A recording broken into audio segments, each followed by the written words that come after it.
Thanks again very much for joining us here on The Real Story. Bob Stefanowski, Governor Lamont's Republican opponent in last year's election. He didn't just fade from the scene after losing last November. On the contrary, he has continued to be quite vocal about where he thinks the governor and the majority Democrats at the legislature have gone wrong. And he's been out front on a lot of issues. We're delighted to have him back here with us on The Real Story. First, he wants to tell us about your overwhelming impression from that interview of Ned Lamont after 100 days in office. What stood out to you? Sure. Well, I think first of all, you have to respect the office. You have to respect the person in the office, and I'm sure the governor job is 10 times harder than anybody thinks. But a couple things jump out at me at the prior segments. Number one is Governor Lamont keeps saying this is an honest budget. It's a budget that goes up 1.5% in the first year and 2.5% in the second year. And he brags about the fact that it's the least amount of increase in a budget in recent history. That's an incredible statement. If you're running a company that's essentially bankrupt like the state of Connecticut is, and your calling card is that you're increasing costs less than the prior years, that shows a lack of reality. We need to cut costs. And there's waste, fraud, and abuse all over this government, and we should be starting with cutting costs before we go to the taxpayers of Connecticut and ask for more revenue. Wait a minute, we're on the verge of bankruptcy? Absolutely. Look at Hartford. I mean, look at the amount of debt. We have Hartford. We have a $100 billion underfunded pension plan. We have tax revenues going down. In the first quarter, the state of Connecticut lost 3,000 jobs. We're the only state, pretty much in the entire nation, that's not participating in one of the biggest economic booms in recent history.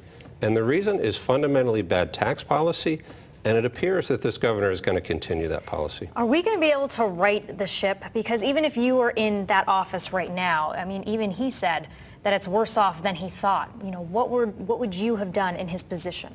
Well, the problem with what we're seeing already is it's another continuation of the last 8 years. Despite the promises by Governor Lamont, then candidate Lamont, that he would never, ever, ever toll automobiles, 38 days into the administration, on a Saturday morning of a 3-day weekend, he changes his mind and says we're going to institute a $1 billion toll on cars and autos.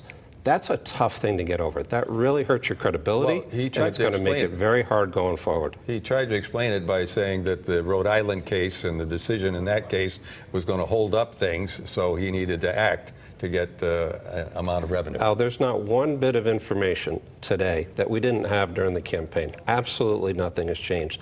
The only thing that's changed is he's now trying to grab another $1 billion from the taxpayers of Connecticut. And I think we're going to win this battle, because if you think about the evolution here, it was we're not going to toll. Then it was we're going to do $1 billion of tolls. Then it was we're going to put 2 proposals on the table. Now, if you listen to what he just said, he's willing to compromise. And when I see that someone's willing to compromise, and when I see the Speaker of the House going out and saying that anybody who opposes tolls is moronic, we know we're making progress. So if these grassroots efforts like NOTOLLSCT.org and the work that Themis and Len Fasano are doing keep up the pressure, we can beat this toll. So you're supportive of the bonding idea that they've put on the table? Well, here's the other fallacy. Governor Lamont said prioritized progress doesn't work because it involves debt. What does he want to do with the toll revenues? He wants to borrow against those before the tolls are even in. That's debt. Because he needs the money earlier. Because he needs the money. So on the one hand, he's saying, well, we can't take on more debt to fix the problem. His own proposal takes on debt. But there are flaws with the Republicans' plan with bonding, right? The bonding in the Republican plan is within the amounts that were authorized. It's a reallocation of bonding from some of the pet projects like splash pads in New Haven to where we really need it. It'll insert a level of discipline. And if Governor Lamont hadn't redirected the sales tax on new cars from the Special Transportation Fund to the General Fund, we wouldn't be sitting here having a problem to begin with. So you don't buy what he said about having, if we have tolls and have the transportation infrastructure dramatically improved because of that, there's going to be economic growth, more people at work, and the state will get more revenue, and that things will be much better. There's no dispute, Al, that we need to redo our infrastructure, and that it'll help the economy. But I think having fundamentally better tax policy and creating jobs is going to do more for our economy in the short term than tolling bridges in 4 years from now and using that to fix the infrastructure. I know that you had wanted to eliminate the income tax. He talks about that in the interview. Doesn't name you specifically, but he does say that it would decimate the middle class, that property taxes would skyrocket. would you have really been able to implement the income tax? I know you've been asked this before. We were going to try to do it over 8 years. We're certainly going to get it down. But look at what Governor Lamont has done. He's coming right after the middle class with this sales tax expansion. $1.4 billion on things like textbooks, car seats. That's a regressive tax. It's going to go right after the middle class that he's saying he's going to protect. Look at housing values. In Greenwich, there was an auction of a house in Greenwich the other day because there were no buyers. So if we don't start to get this economy moving and start getting taxes down, this state is in a death spiral. And the most disappointing thing to me about the first 100 days is we had a crisis. Rahm Emanuel said it, a crisis is a terrible thing to waste. We could have made some progress in the first 100 days. This governor has not done it. He's hurt his credibility by going back on his fundamentally #1 promise to not toll automobiles.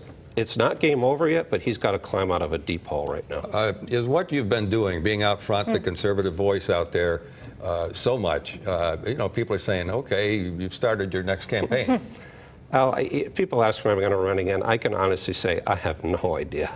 But what I will tell you is there's 650,000 people that voted for me, and I owe it to them to be the voice of the party right now, along with Themis and Len Fasano and J.R. Romano, because this governor got elected on some fundamentally flawed issues, not to toll, not to increase taxes, the tax rate. All of those campaign promises are right out the window, and I'm going to call him on it.